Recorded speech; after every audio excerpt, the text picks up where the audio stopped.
Charlie is 8, nearly 9, and for the past 6 years on and off, he has fought leukemia 3 times. He's had 2 bone marrow transplants, and he's now living with a very chronic condition as a result of the second bone marrow transplant, which is called graft versus host disease. He's isolated quite a bit, and an outing is to the Royal as opposed to, a children's play centre or something. So, you really notice the impact of that lack of socialisation and not seeing his wee friends, and that's just got harder as time has went on. A big part of his rehabilitation and getting Charlie back to being an 8-year-old kid is the robot technology that we're now using. The charity recognised all this, and they were very quick. They brought it to their board, and they were very quick to just think this is highly innovative.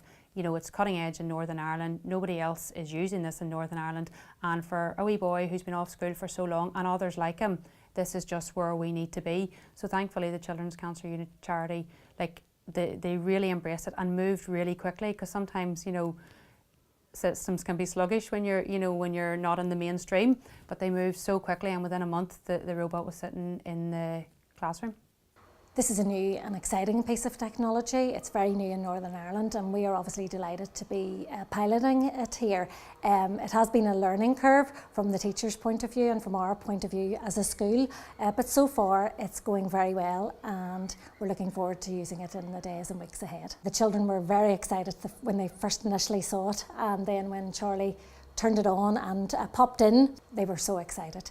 Well, obviously Charlie lost a lot of time in primary 3 and all of primary 4, but in terms of his position in the classroom, the robot is extremely important because it's keeping him in touch with the topics, all of the learning areas that he's covering in P5, and making sure that he is up to date in his learning for when he returns, which hopefully will be very soon. The journey we've been on has been very difficult, there's no doubt about it, and it's ongoing.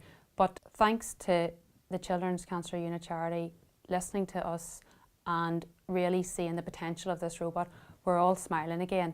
What kid wouldn't want to not be at school but control their schooling through a robot? That's cutting edge. It's cool and it's cutting edge, and it's putting a smile on everybody's face in this house, which is needed after such a long journey.